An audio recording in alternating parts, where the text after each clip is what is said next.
I'm Jarrod, Chief Economist at the Committee for Economic Development of Australia, and this week I'm in Canberra for the federal budget.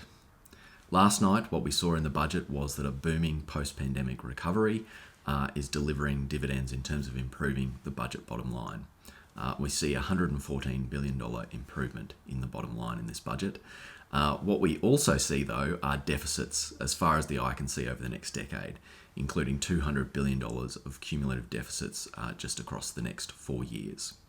The big signature measure that everyone is talking about, of course, is the temporary cost of living relief, $8.6 billion in the form of excise cuts, tax offsets, and also one-off payments as well.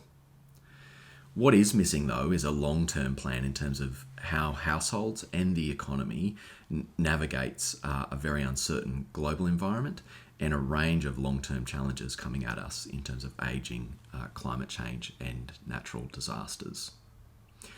In particular, it's pretty clear that cost of living pressures aren't going to dissipate anytime soon. We do have growing inflationary pressures and we do have interest rate rises on the horizon. One of the things that we've seen in past episodes like this is that households tend to increase their hours and the number of jobs that they do. So it would have been good to have seen more in the budget around lifting the level of support for childcare to enable that kind of participation. We also saw some key measures in terms of new investment in skills and an investment towards a new national skills agreement.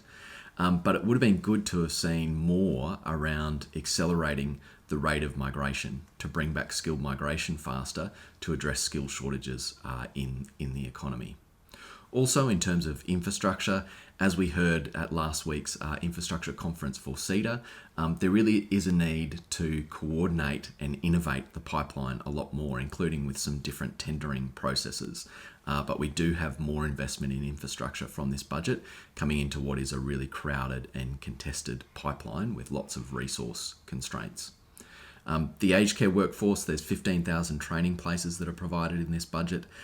As previous CEDA research has shown, we need 17,000 new aged care workers every year. So it's going to be really important that we see more in terms of investing in wages and also in terms of an essential skills visa to pull every lever possible to lift this workforce.